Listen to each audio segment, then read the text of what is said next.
Hi friends, എല്ലാവർക്കും നമസ്കാരം. ഞാൻ ഇന്ന് വന്നിട്ടുള്ളത് മാമ്പഴവും മുട്ടയും ബ്രെഡും വെച്ചിട്ടുള്ള ഒരു സ്വീറ്റ് റെസിപ്പിയുമായിട്ടാണ്. എല്ലാവർക്കും ഇഷ്ടപ്പെടുന്ന, കുട്ടികൾക്ക് മാത്രമല്ല എല്ലാവർക്കും ഇഷ്ടപ്പെടുന്ന ഒരു റെസിപ്പിയാണിത്. എന്നാൽ ഇത് എങ്ങനെയാണ് ഉണ്ടാക്കുന്നതെന്ന് നമുക്ക് നോക്കാം.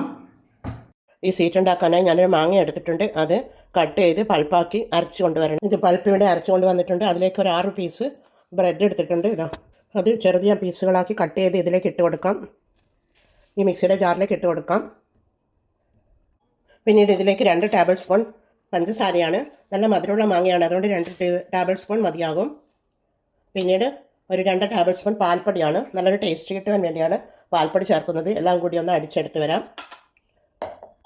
ഇത് നല്ല ടൈറ്റിലാണുള്ളത്, അതുകൊണ്ട് അതിലേക്ക് നമുക്ക് 3 കോഴിമുട്ട പൊട്ടിച്ചൊഴിക്കാം. കോഴിമുട്ട പൊട്ടിച്ചൊഴിച്ച് കൊടുത്തിട്ടുണ്ട്. പിന്നീട് ഇതിലേക്ക് 1 ടീസ്പൂൺ വാനില എസൻസ് ഒഴിച്ച് കൊടുക്കാം. പിന്നീട് ഒരു 1/2 ടീസ്പൂൺ ഉപ്പിട്ട്, 1/2 ടീസ്പൂണല്ല, ഒരു പിഞ്ചാണ്, ഒരു 1/4 ടീസ്പൂൺ കാണും, അതാണ് ഇട്ട് കൊടുത്തിട്ടുള്ളത്. എല്ലാം കൂടി ഒന്ന് അടിച്ചെടുക്കാം. ഇതിന് വേണ്ട ബാറ്റർ ഇവിടെ റെഡിയാണ്. ഇത് നമുക്ക് അവിടെ മാറ്റി വെക്കാം.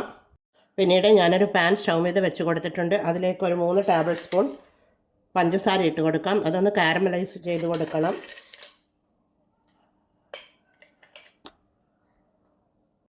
ഇതിവിടെ മെൽറ്റായി വരുന്നുണ്ട്, കളർ ചേഞ്ചായി വരുന്നുണ്ട്.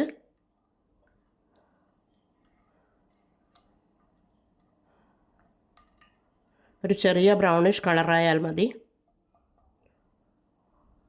ഇതിലേക്ക് 1 ടേബിൾ സ്പൂൺ വെള്ളം ഒഴിച്ച് കൊടുക്കാം. വെള്ളം ഒഴിച്ച് കൊടുക്കുമ്പോൾ നല്ലതുപോലെ ആവിയൊക്കെ വരുന്നുണ്ട്. പൊള്ളം ദൂരെ മാറി നിൽക്കേണ്ടതാണ്. ചെറു തീയിലാണ് വെച്ചിട്ടുള്ളത്. ഇതിവിടെ നല്ല കളർ ചേഞ്ചായി വന്നിട്ടുണ്ട്. ഇത് പെട്ടെന്ന് തന്നെ നമുക്ക് കേക്ക് ടിന്നിലേക്ക് ഒഴിച്ചു കൊടുക്കാം. അതിനായി ഞാനൊരു കേക്ക് ടിന്നിയുടെ നെയ്യ് ഓയിൽ ചെയ്ത് വെച്ചിട്ടുണ്ട്. കേക്ക് ടിൻ ഇവിടെ നെയ്യ് ഗ്രീസ് ചെയ്ത് വെച്ചിട്ടുണ്ട്. അതിലേക്ക് നമുക്ക് ഈ കാരമലൈസ് ചെയ്ത ഇത് ഒഴിച്ചു കൊടുക്കാം. ഇത് പെട്ടെന്ന് തന്നെ തണിഞ്ഞ് കിട്ടും, അതുകൊണ്ട് പെട്ടെന്ന് തന്നെ ഒഴിക്കേണ്ടതാണ്.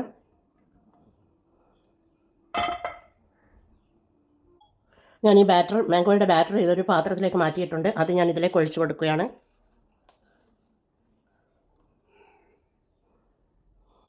നമുക്കിതൊരു സ്റ്റിക്ക് കൊണ്ട് ഇളക്കി കൊടുക്കാം. എയർ ബബിൾസ് ഉണ്ടെങ്കിൽ അതൊക്കെ പോയി കിട്ടും.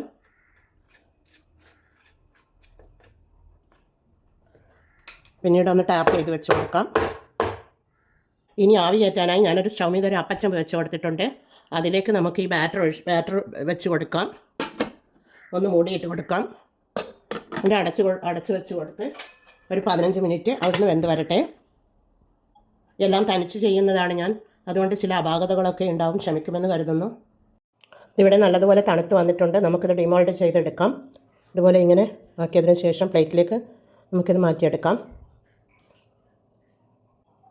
പ്ലേറ്റ് ഇതുപോലെ കൊമ്പെടുത്തിയതിന് ശേഷം നമുക്കിതിങ്ങനെ മറിച്ചിട്ട് കൊടുക്കാം. അതുപോലെ അടിപൊളിയായി വന്നിട്ടുണ്ട്. മാമ്പഴവും മുട്ടയും ബ്രെഡും വെച്ചിട്ടുള്ള നല്ലൊരു ആവിയിൽ വേവിച്ചെടുത്ത നല്ലൊരു പുഡിങ് ഇവിടെ റെഡിയാണ്. എന്നാൽ നമുക്കിതൊന്ന് കട്ട് ചെയ്ത് നോക്കാം.